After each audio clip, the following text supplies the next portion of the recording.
All right, before we start off with our little top five like we did last time, which was a roaring success, and I actually really enjoyed it, we do have honorable mentions. I'm not going to bother reading these cards. They're just cards that we wanted to make our list, but they couldn't, so we at least want people to know that we like them. I'll start things off. I like Vorinclex. No, it's fine. You can keep saying it the way you say it. Okay. Vorinclex, the correct way to pronounce that name. It's a dialect you wouldn't understand. Brad, the world needs all types. Smart, dumb. Midwestern. Just slur it together. Yeah. Add some S's at the end. It's fine. Yeah, we add S's to everything. I'm going to the Myers. All right, next up is...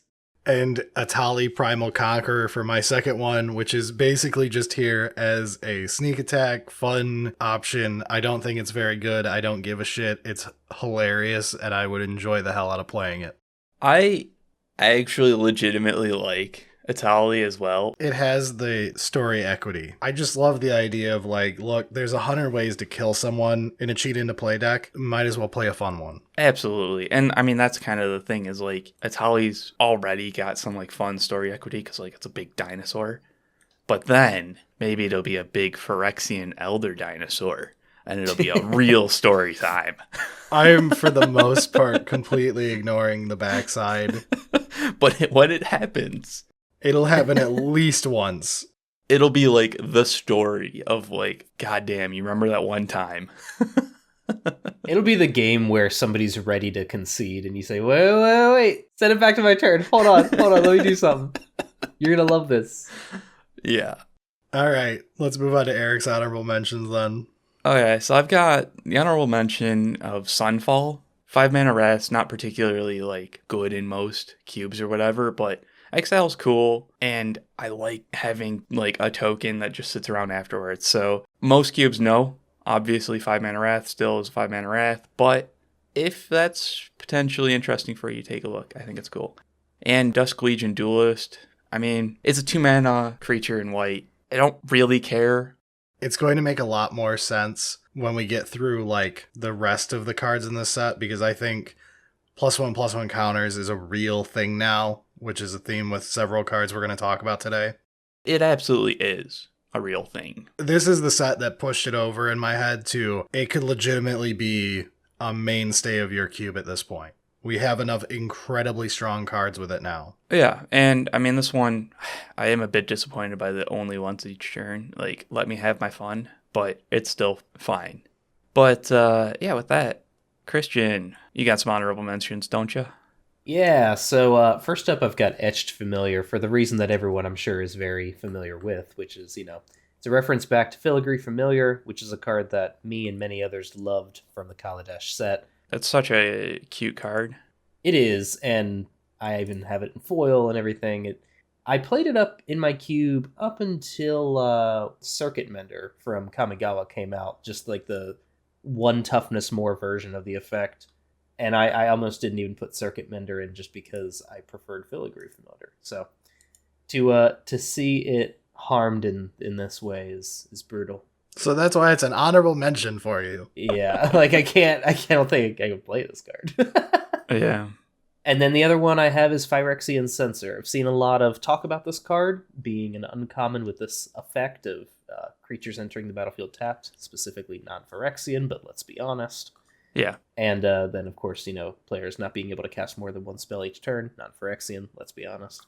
I just don't know if the effect is going to be very, enjoyable to exist in the cube. And I actually had looked at this Phyrexian Censor as well, but, I kind of came down on, if it's good, it's miserable. Yeah. And, it's probably not good. I think you're both forgetting something, though. Fun is a zero-sum game. That's true. Oh my god. It's a callback to the pre-show that no one listened to. Right. Because it was cut by the editor. Just like this portion right now. No, they'll leave this in so I look like a dumbass. Either way, the card seems, of the right power level probably, but yeah, I'm not playing that card. Yeah, that's fair. All right, so we can get into the list proper. Before we start, as a reminder to everyone, This is the top 5 cards that excite us the most. It is not the top 5 best cards for Cube in the set, though I think all of mine are very, very, very good in Cube. The big thing is generally removal is not exciting and interesting to us. We have good removal. Neither is the 16th new best white planeswalker in your 4-drop slot. I don't care about your Elspeth. Yes. Yeah. So, to start things off, let me talk about the 15th Baneslayer Angel variant. Wow, what a boomer. Genius. Still playing Baneslayers. You definitely shouldn't anymore. So, Boon-Bringer Valkyrie is 3 white for a 4/4 creature angel warrior with backup 1, which we'll read. When this creature enters the battlefield, put a +1/+1 counter on target creature. If that's another creature, it gains the following abilities until end of turn. Flying, First Strike, Lifelink is the actual abilities thereafter. So, yeah, it's a Baneslayer, but you can choose to give the counter for the 5th power to something else and give it 1 turn of Flying, First Strike, Lifelink. This plays into about half of my list here, which is +1/+1 counters. Got a huge amount of play this set. It is absolutely going to be something you can play in cubes very happily and have it be strong now. You can play it in basically 4 out of 5 colors quite happily, probably only 3 for the main part of it. Yeah. It's not that exciting, but what it heralds is, if that makes sense. Yeah, I see what you're saying. I think backup as a mechanic is also incredibly good. Like, it's a wonderful mechanic. Yeah, it's pretty cool. Boon-Bringer Valkyrie is interesting, and I don't think it's good enough if you're not pushing the +1/+1 though. I think it's a fine one to slot next to, like, Angel of Invention. You could try doing, like, Sky Boon Evangelist. This is better than that, but, like, that could go into a slot too. I feel like Boon-Bringer Valkyrie has some interesting options that it kind of, like, helps unlock the other slots as well, but it's still a Baneslayer. It is still a Baneslayer, but it's at least interesting. A lot more like Angel of Invention to me. Yeah. All right, let's move on to your 5th, Eric. Yeah, we've got Rona. Herald of Invasion is 1 and a blue for a 1/3 legendary creature, human wizard. Whenever you cast a legendary spell, untap Rona, Herald of Invasion. Tap, draw a card, then discard a card. You can pay 5 in a Phyrexian black to transform Rona. Activate only as a sorcery. The transform side is Rona, Tolarian Obliterator, which is a 5/5 legendary creature Phyrexian wizard with trample. Whenever a source deals damage to Rona, Tolarian Obliterator, that source's controller exiles a card from their hand at random. If it's a land card, you may put it onto the battlefield under your control, otherwise you may cast it without paying its mana cost. I think I blacked out in the middle of that. I don't remember what the card does. Surprisingly, I think I did as well. So I'm just hoping I read it correctly. This is a card I debated for mine when it was just the front half. I was like, oh, this is a pretty fun upgrade to Merfolk Looter. Exactly. And then you flip it over, and I was like, Jesus Christ, I stopped caring like 10 words ago. Please stop. But none of the flip is bad. Like, it's all still good. It's fine. It's just, Jesus Christ, I just wanted a looter. Rona is on my list because of the front side. Like, this is a 2-drop looter. And late game, you can turn your looter still into a 5/5 trample. Right. Yeah. But, like, there's more and more legendaries in cubes just because of how WotC is pushing certain formats and stuff like that. So this is just a good looter in my opinion, and the backside is technically good when it happens. So I just like it as a looter. Yeah, I'm with you. I didn't add it to my list specifically for the reasons mentioned, but it's a very good card. Yeah. All right, Christian, talk about an amazing, powerful, one of the best cards in the set. I had a feeling somebody would say something like that about this guy. This is Gloomfang Mauler. I'm sure I hardly need to read the card, but I will anyway. We're all very familiar with how it's dominating standard right now. 5 black for a creature nightmare at common. It is a 5/5 with menace. It also has swamp cycling 2, so that's where you pay 2, you discard a card, and you can search your library for a swamp, put it in your hand. It also has backup 2, which Brad already kind of alluded to earlier, but when it enters, you put 2/+1 counters on a creature. If it's another creature, it gains menace for this one. You read that in such a complicated manner. He did. Holy shit. I read it in the way that ADHD works. Yeah, apparently. Jesus Christ. I'm looking at the card right now and I don't understand what it does, even though I did before. It's so much simpler if you don't just read it like you did. What? Like, it's a 5/5 with Swamp Cycling 2. It has Backup 2 and Menace. Nah. Cool. Nah. I think it's a good card. The way you read it, I'm like, I thought this was good. What the hell happened? So anyway, this is a 7 mana 5/5 menace that most of the time will be a 7/7 menace. Manus.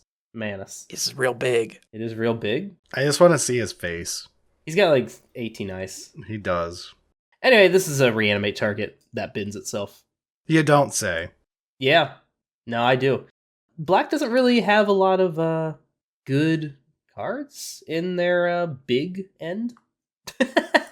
I mean, yes, essentially. Wow. Please, Christian, use your expertise with language to tell us all about this. Manus. Ferris Manus.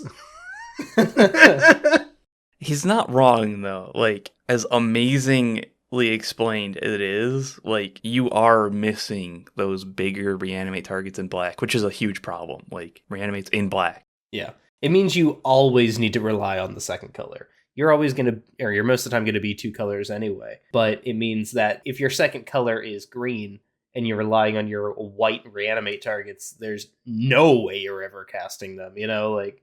This reminds me a lot of the whale that you were super excited about, like back on, what was that, Ikoria or an M set near it? It's an M set, it's Waker of Waves. I mean, we have a bunch of cards like that now. We got Waker of Waves, Striped Riverwinder, Mirror Shell Crab. Hey, you notice those are all blue and not black? Yeah. But yeah, so just long story short, think of this as a 7 mana, 7/7 menace that can bend itself. Yeah. Yeah. But yeah, I mean, it's a good hole filler from stuff that didn't exist really before. Absolutely. Brad, what the hell is this? So let's go back to me for the worst art in the set. What are you doing? Tribute to the World Tree is green, green, green for an enchantment. Whenever a creature enters the battlefield under your control, draw a card if its power is 3 or greater, otherwise put 2 +1/+1 counters on it, and it's got the art from like some teenage girl, soppy, my boyfriend broke up with me and banged the cheerleader album cover bullshit. Yeah. So hopefully there's 35 different versions with different arts, because that's how Magic works now. But Tribute to the World Tree as a card is actually pretty good. I really like it for what it does, both for pushing a +1/+1 counter theme and just being incredibly good if you're going to be playing like Naya creature combo, because it works with every card I looked at for it. Green, green, green is such a pain in the ass, though. It is, but if you're playing like a proper rare cube anyway, you've got a bunch of fixing. It's not that much worse. And like, green is the easiest to do this type of effect, but still, green, green, green is... It's going to come up and it's going to be annoying. It's the knock against it. It's why it's not, spot number 2. It's in my spot number 4. But I do think it's really strong for the deck. And because it also lets you push into a more, green-white counters deck in general, it's just an all-around great card. Yeah, and it does not say do it only once. Yeah, again, it is for the combo deck. You can just go off.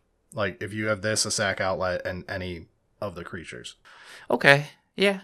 Is this card good enough to just be generically in a green deck? I don't think so. We've had equivalents before that are easier to cast but don't do the +1/+1 part, and those are terrible. The +1/+1 part is the main selling point to me, but I don't think it's enough to like make it worth a slot in like a green, mid-rangey, rampy elves and beaters deck. It might be. Maybe throw it in as your 23rd, 24th card or whatever, because you're probably laying light. Listen, if you're going with like a mostly mono green, even a rampish deck, having turn 1 elf into this means that for the rest of the game, you're either getting gas or the things that aren't gas are going to be more relevant. Yeah, it does make your elves 3/3s, which is not bad to turn them all into elephants. That's definitely not where I would put it. I think there's more better options for those types of things. Like if you're in a Gruul, like there's better cards that you would rather, even as a 24th card in your deck. So, interesting. I'm going to move into my next card, Rampaging Raptor, 2 red for a 4/4 dinosaur with Trample and Haste. You can pay 2 in a red to give Rampaging Raptor gets +2/+0 until end of turn. Whenever a Rampaging Raptor deals combat damage to an opponent, it deals that much damage to target Planeswalker that player controls or battle that player protects. So first of all, you got its name wrong. It's Clever Girl. It is Clever Girl. Second, it's not better than Hellrider, is it? They do different things, in my opinion. I feel like they kind of do the same thing. They're both the Alpha Strike card. Like, you play it and turn it sideways. But you get more immediate damage with Hellrider if you have a board state. Yeah, and that's the thing is, like, I think Hellrider is I played it because I have a board and they died. Whereas Rampaging Raptor is, I played it and I swung and I killed their Planeswalker and did a bunch of damage. If you've only got one other creature, it's equivalent. Yeah. Hellrider gets better with more, but at the same time, this also has the entire last ability. You can do the pump later, which is cute, but that's not really relevant for the discussion. It's in the same tier. It's just trying to figure out, like, do you want Clever Girl? Thank you. As it'll work out more as, like, a long-term play where you're also kind of dealing with their Planeswalkers and stuff, or do you want to just be like, no, I want go wide red, smash him in the face, Hellrider, get him dead. I think you want both. We don't need our 15th variant on, like, 4/4 value creature or P and Kieran's lesser forms, or... Yeah, definitely not Thundering Raiju, which I still have in my list. Oh my god, I have to cut that thing next update. Oh my god, wait, you played this shit? It was suggested by 2 patrons while I was drunk and doing cube updates, so it made it into my cube. Mistakes were made. That's why we don't listen to our audience. They're very stupid. I mean, it's got cool art, but Rampaging Raptor, Clever Girl is just efficiently good. All right, let's move on to Christian's number 4. That'll kick the last 5 out. All right, so I'm going to talk to you about some really, really breakthrough, exciting card types. We have cheap and semi-efficient common equip. No, don't go. Come back. Come back. No, they're in red and white this time. Oh, no, that's always the case? All right, anyway, listen. We got Core Halberd and Mirran Banesplitter. Oh, you're not even using the one I liked in red. That's because that one sucks. I don't know which one it is, but it sucks. Beamtown Beatstick. It's got a terrible name. Yeah, I knew you were going to mention that one. I don't like it, but that's because of the equip too. But it gives menace. So what? Things just have menace. Like, everything that I play in that deck, I play because it has menace. Interesting. Like, I don't care about the treasure. Don't care about them adding battle onto a card. That's a whole other problem that I have, but, you know, whatever. I don't think at your rarity there's any battles worth playing, but... Let's talk about some good commons. Okay, so the one with Equip 3. No, fuck you. Listen. Core Halberd, 1 white mana for an artifact equipment at common with Equip 1. Gives the equipped creature +1/+1 in Vigilance. The other one is Mirran Banesplitter, single red mana for a common artifact equipment with Equip 3, but it has Flash, and when it enters the battlefield, you can attach it to target creature you control, and it gives the equipped creature +2/+0. Mirran Banesplitter is just a strictly better version of a card that I'm already playing, which is... wait for it. Scavenge Blade. Scavenge Blade does not have Flash. Yeah. And also costs 2 mana to play. Scavenge Blade is probably like the weakest of the equipment that I was still playing, so being able to upgrade it to something that's a little bit more in line with the rest of the stuff is good. And Core Halberd is just, you know, relatively efficient. Any 1 mana equip that actually does something that I think is going to be relevant to the board state, I'm a huge fan of. These are also, you know, last in a long line of colored equipments that help out with making sure that the equipments go where you want them to in your cube. And I just think both of these are at the power level where if you're playing this like sort of newer Boros equipment style peasant archetype, these are both probably something you want to look at. I know I'll be looking at them. I'm less sold on Core Halberd, but it probably fills a gap. The one thing that's a little weird about the white section of my cube when it comes to the artifact deck is that there are no equipment in my white section. They're all the like creature-y equipment, so things like Barbed Spike. So it's kind of hard to be like, there are no equipment, but it feels like there are, especially because I put them in a different section of there. Right. But just, I don't know, the Vigilance I think might be useful in some situations, so. Unlike Menace, which isn't useful. No, obviously. Things already have Menace, Brad. Like Barbed Spike. Barb Spike is not one of them. Okay. An Ancestral Blade. I think it's hilarious that Brad's still on this, and it's like, it's equipped to Brad. It's bad.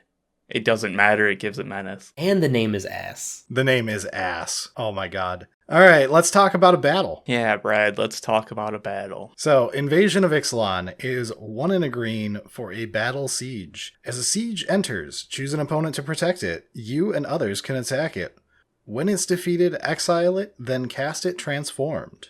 When Invasion of Ixalan enters the battlefield, look at the top 5 cards of your library. You may reveal a permanent card from among them, put it into your hand, and put the rest on the bottom of your library in a random order. Hey look, Eric, it's Once Upon a Time. Except, it can't be free, but it is better. But it can't be free, which is why Once Upon a Time is so good. No, Once Upon a Time is broken without being free. Don't you fucking start. That card is so fucking busted. It's good without it, but like the instant and it can be free is why Once Upon a Time is so good. No, I think this being able to grab any permanent that you get in the top 5 is definitely at least a side grade. And like, we haven't even talked about the backside because it's not that important to evaluating how strong the front side is, which is all you need. But if you do 4 damage to this through some means, then you end up with Belligerent Regisaur, which is a 4/3 trample, and whenever you cast a spell, Belligerent Regisaur gains indestructible till end of turn. Wow, that seems like it's worth doing 4 damage to. Again, that's not important to the card. Right. The main part is the front side, which, again, a second copy of Once Upon a Time is absolutely worth it. Unless you have a problem with dual face cards or whatever, I don't see a reason you wouldn't want to run this. Just not a huge fan of battles.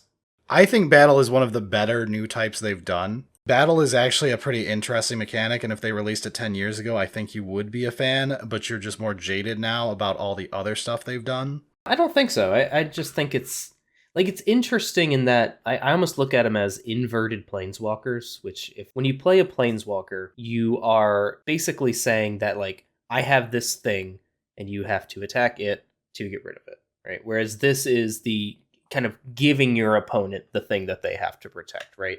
But the problem is that in reverse, it doesn't work as well. Yeah, and you have to make sure that the thing you're dealing damage to, by removing it, you get more value than you would have by doing the damage to the player, which is why battles all have an uphill battle, no pun intended, for actually being good on the backside. They have to be good on the front side, and then there will be fringe cases where you actually want to go for them. We're constantly talking about how giving the opponent a choice, is bad, right? And so with battles, they inherently give most opponents the choice. You have to make sure the front half, so to speak, is good enough that it's worth playing, but they obviously can't push it enough that it's crazy good, right? Otherwise, the entire card would be broken. I mean, they did on several of the rares. That's the thing, is like, you're evaluating the shitty uncommons. But that doesn't even mean the battle is good, though. That just means they printed a good card and made it confusing, Yeah, again, the battle is just purely an upside type of thing. It's made for multiplayer. It's made to make people pile onto a guy, and like, it is meant for a game mode we don't play, but the front sides are good enough that we can play them. Yeah. I do like Regisaur, though. He's adorable, and anything with Ixalan is correct because Magic needs more dinosaurs. He's blind but strong.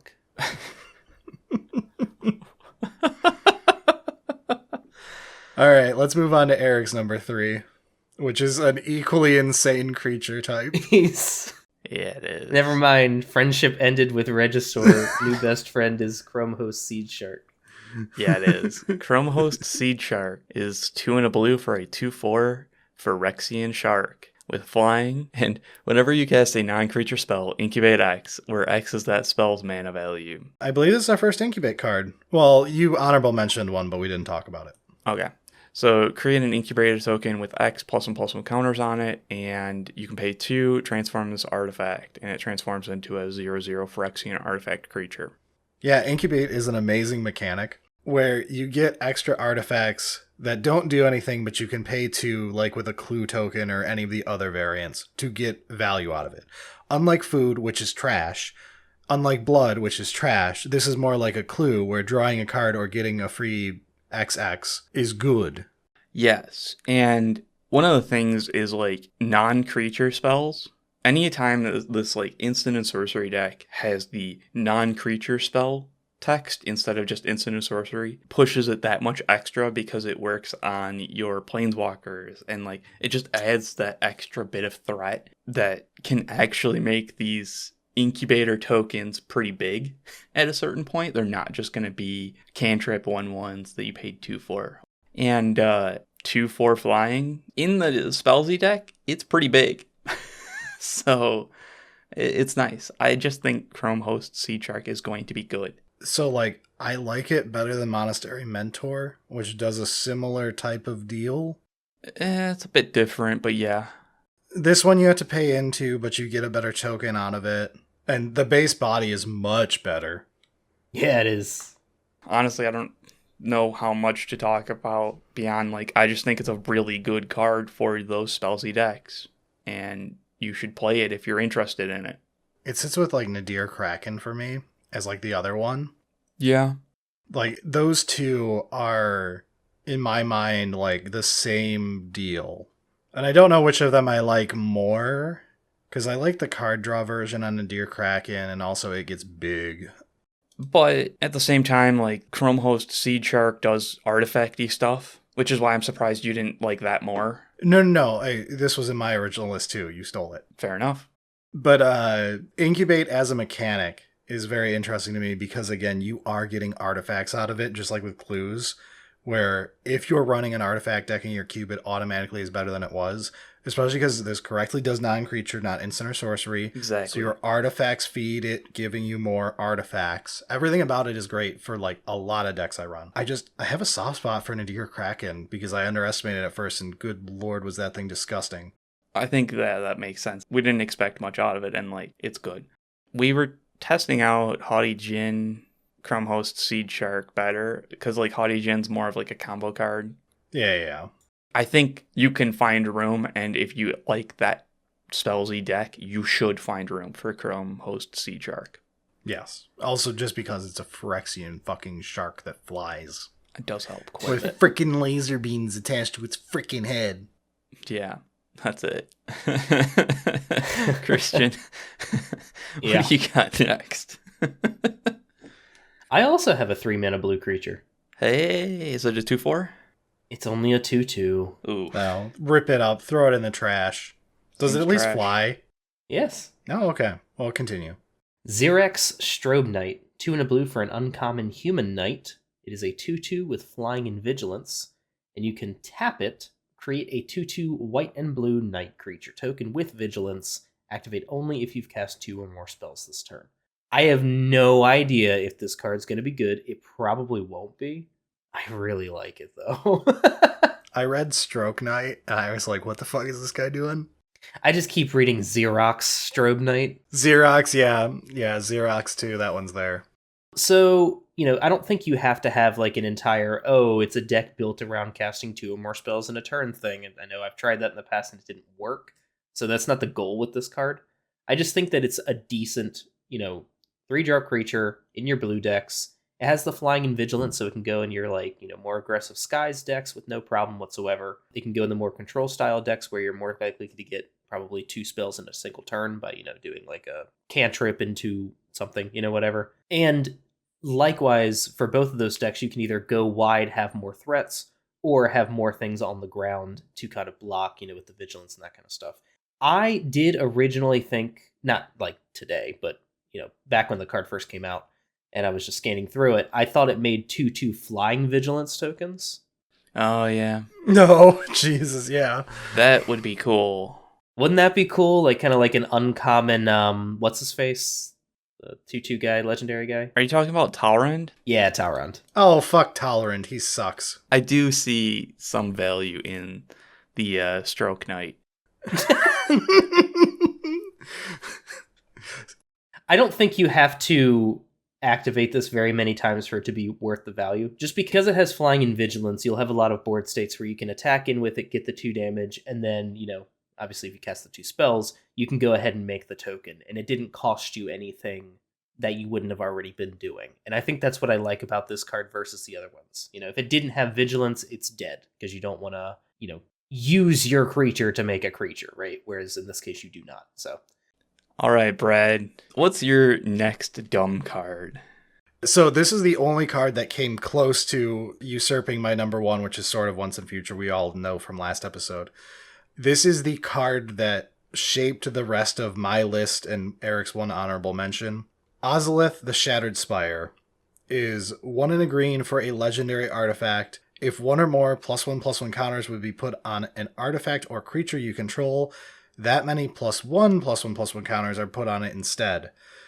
You can pay 1 in a green and tap it to put a +1/+1 counter on target artifact or creature you control, activate only as a sorcery, and it's got Cycling 2 on top just because. Ozolith is absolutely the core of why I believe +1/+1 counters matters is now a real deck, because we have said for so long that we need a second Hardened Scales because you just need more Hardened Scales to exist, preferably one with more value than Hardened Scales, which is hard to ask for, because Hardened Scales was very good when it was printed.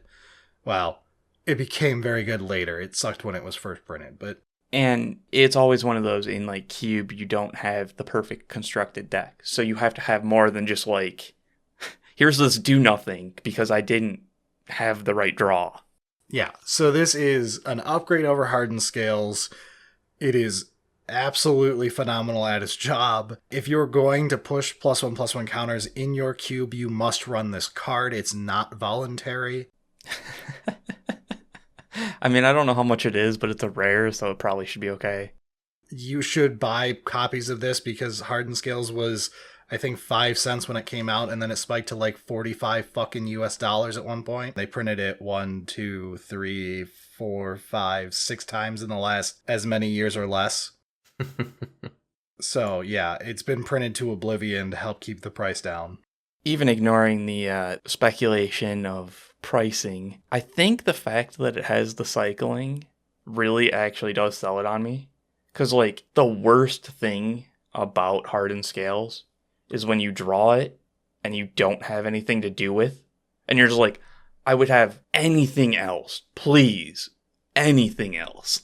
Yeah, and that's fair. And you're like, I just want my, like, Biogenic Ooze or my Voracious Hydra, anything that's actual gas at this point in the game. And, like, even to a certain point, it's like, I want a chump blocker if I need something to give me another turn to get into, like, whatever. Like, I feel like at that point, you're probably dead either way, but yeah. It's one of those, like, it feels so bad to draw those types of effects, and you're like, well, I guess I die sad and miserable. So I do like the cycling too, and the ability to put the first +1/+1 counter on something is nice. Like, that will help quite a bit in certain cases. So only as a sorcery kind of sucks though. Just gonna say, why do they have to put that kind of shit? Yeah, I get it though, because it would be really obnoxious if you could just do it in the middle of combat and stuff and just +2/+2 anything at any time. Like, I feel like that would just slow the game down tremendously as everyone has to play around it. I mean, I know that you don't care and you want to play 6-hour games where you sit there mulling over your dead hand on a dead board state so that you stall your opponent into killing themselves instead of play a game with you, but the rest of us would like games to end. if there's a non-zero out, there's an out. This is why Eric isn't allowed at GPs anymore. That's not the only reason. We don't bring that up though, and that was only allegedly. Moving on to my number 2, Wrenn and Realmbreaker, which is 1 green for a planeswalker with 4 starting loyalty, with the ability lands you control have tap, add 1 mana of any color. +1, up to 1 target land you control becomes a 3/3 elemental creature with vigilance, hexproof, and haste until your next turn. It's still a land. -2, mill 3 cards. You may put a permanent card from among the milled cards into your hand. And a -7, you get an emblem with you may play lands and cast permanent spells from your graveyard. I just like this card. Cool. I can't believe this was not your number 1 pick.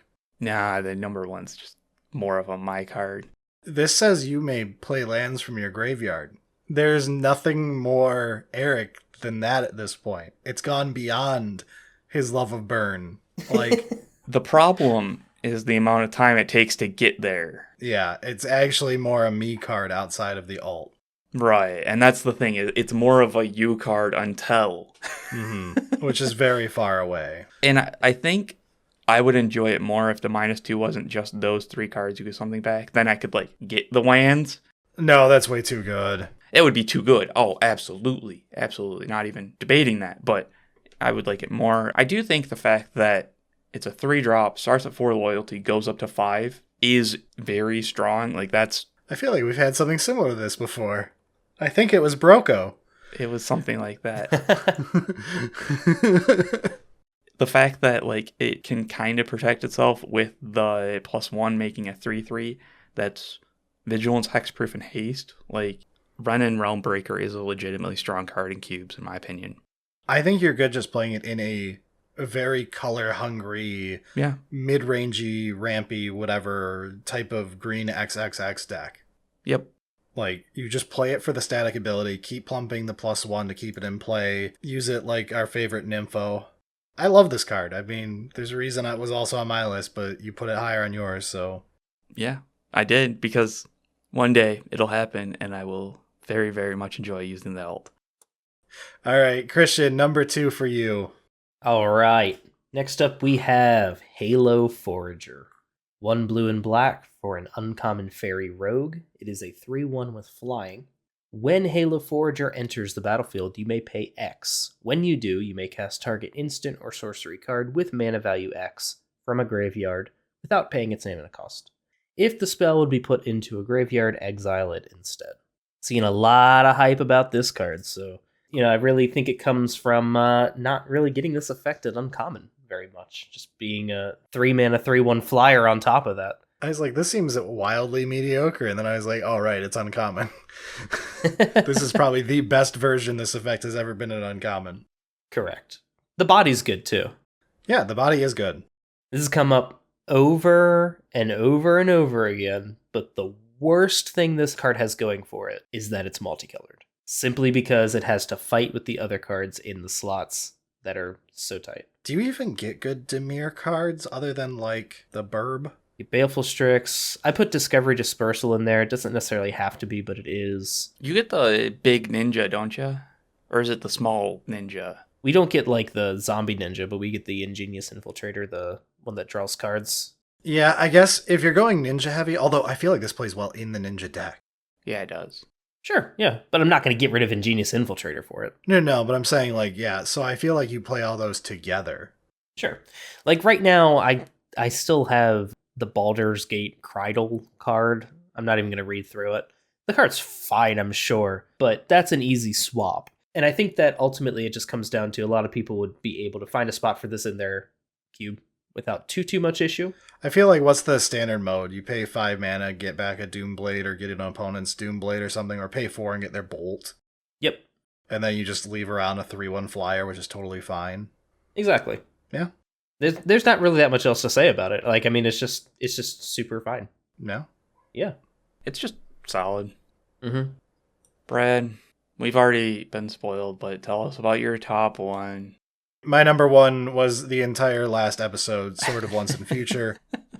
You can go look at the last episode on YouTube, get us some clicks there. There you go. Moving on to Eric. My top excitement card for this set is Bloodfeather Phoenix. 1 and a red for a 2/2 Phoenix with flying. Bloodfeather Phoenix can't block. Whenever an instant or sorcery spell you control deals damage to an opponent or battle, you may pay red. If you do, return Bloodfeather Phoenix from your graveyard to the battlefield. It gains haste until end of turn. I love Welkin Turn. I unironically do, so, like, this is an easy sell. This is honestly one of the best 2-drops in red that's aggressive. I think you're right. I'm trying to think what's better. Nothing. 2 Goblin Guides. Well, okay, sure, yeah. If you have 2 of the 1-drops, maybe. Sometimes Kari Zev will be better. Yeah, but in just like your general, I think Bloodfeather Phoenix is just going to be better. Yeah. Like, flying in that deck is going to be an annoyance. It's rare to get in red. Like, we get the bad Phoenixes. We get those all the time, but this is good. Right.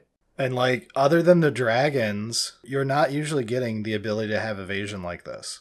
No. Meaning all of your equipment is not dead with it because none of your equipment tends to give flying. Exactly. And this is early enough in the curve that like you're going to be playing the equipment and having it on it, and like it comes back very easily. Yeah, late game, you just top deck Bolt. You're like, all right, Bolt you, pay an extra red, swing for 2. Yeah, and it gets the haste when it comes back. Like, it's perfect in every way. I get, can't block is a downside. Don't care. Really, seriously, don't care. Honestly, it's probably an upside so that other people don't take it from you. Yeah, you won't have like a spell deck accidentally taking it from you. Yeah, they're just a pain in the ass, and you're just like, no, go away. The can't block means like, I'm the aggressive player, I'm going to play it, and it's going to do extremely well. Thank you. Have a nice day. Bloodfeather Phoenix is good. Play it. All right. And Christian's number 1 is actually very exciting too. I liked this card. Yeah. This is Khenra Spellspear. 1 and a red for an uncommon Jackal Warrior. It is a 2/2 with Trample and Prowess. It's also one of these transform cards, so 3 and a blue Phyrexian mana, transform Khenra Spellspear, activate only as a sorcery, and it becomes Gitaxian Spellstalker, which is a Phyrexian Jackal. And it is a 3/3 with Trample, Ward 2, and Prowess. And Prowess. That was such a good take, too. Well done. You made it sound like an editing trick. That was so good. Yeah. Yeah, so it has Trample Ward and two instances of Prowess at the same time, which is... I don't think I've ever seen that before. Have you all seen that ever in a card before? I don't think so. No, I don't think they've had it before. I mean, there's no reason you couldn't. I've seen custom cards do this type of stuff, but... Right. It's up there with Cascade, Cascade, Cascade. Yeah. It's weird enough that they had to put the text on there of each instance of Prowess triggers separately. Yeah. So, like, people weren't like, but what if you only get a single +1? I remember seeing this now. It was on an Unfinity card. Oh, was it? Okay. Oh, do they have Prowess on an Unfinity? Yeah. Yeah, that killer set I totally remember a card from. It's a sticker card. Oh, fuck you. Oh, those aren't real, you silly Billy. Mind Goblin these nuts? They're not real, but it is interesting that there was a card that had Prowess and an unset, and now we have a real card with Prowess. So regarding this card, red 2-drops are always weird for me, where they have a hard time getting into the cube, but it's just because I have to put a lot of weird stuff into my red 2-drops. So there's no reason why this won't be able to make it in. And actually, when I was looking through, there's a card from Kaldheim? I know that's not Kaldheim. It's Electrostatic Infantry. I don't remember what set that is, because I don't know the symbol. But the card is also a 2-mana Trampler. It's a 1/2, and then whenever you cast an instant or sorcery, it gets a +1 counter. And I remember at the time I was like, I'm glad that it's not Prowess. So, if this obviously were just the front side over here, then this would be better, right? But the backside of this card is so fun. I do worry you're going to end up with a lot of the time where this card is pay 1 and a red, pay 3 and 2 life. In response, it dies to a bolt. Oh, yeah, I guess you could do that, can't you? Yeah. Like, I worry about that case, but I don't really care. It's just that's a lot of mana to be losing and a lot of tempo to be losing. Ah, no, I got it. Okay, no. See, when they go to bolt it, then you respond with 2 more bolts, and then the Prowess goes off, so it becomes a 4/4. Eh? That's a lot of mana, my friend. It's turn 9. Okay, I'm seeing this case. This seems very common. This is the line of play I expect this card to have a lot. Yes. All right. This card may not be better than some other things, but it's definitely my favorite card from the set. It's one that I stared at for a while and evaluated. I'm like, I don't think I can argue this. I hate Ward, but ignoring that fact, like, I still don't think I can argue this, but it's close. Yeah, like, we get access to stuff like Magmatic Channeler, which I can argue is the exact same type of deck. Yeah, but I also was interested in looking at Khenra Spellspear just because, yes, there is the downside of they kill it kind of thing, but like once it's flipped, Ward 2 is some protection, and Prowess, Trample, man, that's super annoying to deal with. One last thing kind of going against it is once you have flipped it, I'm kind of thinking to myself over and over, kind of like, oh, well, it's probably in the mid to late game, you know, you don't have much else you can do anyway. But then I realized that if there's not much else you can do anyway, the prowess isn't going to be doing very much, huh? Well, that depends, because to me, like, this is the type of card you're playing in a blue-red spellsy deck where you're going to have a lot of card draw, and, like, you won't have much to spend your mana on because you've just got, like, a ponder or something in hand, right? So you flip it, and then you can ponder, make it huge, you have an extra card in hand, your opponent doesn't know what it is, you swing, and now they're very terrified. Yeah, I guess that's true. That's the thing with prowess, and like prowess just kicks it up a notch of it's a threat of activation kind of thing. Like it's easy for you to mess with the board state in a large manner with just one removal spell in hand. God forbid they go to kill this through the ward 2 and then you counter it. Yep. Yeah. Yep. That's exactly my thought of, like, he just pondered, is it a counterspell? Because if so, this game is over. Yeah. There is a lot of upside and potential. And, like, honestly, the 2-drop 2/2 trample prowess is not awful. No, the front side has to be good enough to make this card good, in my opinion, and it is good enough. It's not stellar, but it's a floor that is acceptable. Yeah. And it doesn't have to sit in the Is It multicolored section as well, which is really nice. Yep. That does help a lot. Because I think even if you're in an Is It deck, you never pay the 2 mana. No, you're going to want that extra mana to be able to use things, yeah. Or bluff one at least. Yeah, honestly, yeah. If it would basically kill you, then yeah, you don't, but... Yeah. I would love the scenario where somebody holds up 1 blue mana, pays the 2, and then, you know, the opponent still goes to kill it, and you're like, okay. All right. Yeah, that's fair. I do nothing else past the turn. Yeah. You go to tap the mana before you give up too. You're like, any response? Yeah, you're right. Yeah, that's true. That's pretty true. Good game. Yeah. Yep. All right, that's the end of our list. I hope you all enjoyed it. I'm sorry we didn't talk about your favorite card. Get bent. I talked about their favorite card. It was Beat Stick. You probably did just slam on someone's favorite fucking new equipment. Fuck that guy. All right, let's get out of here for the week. Sounds good.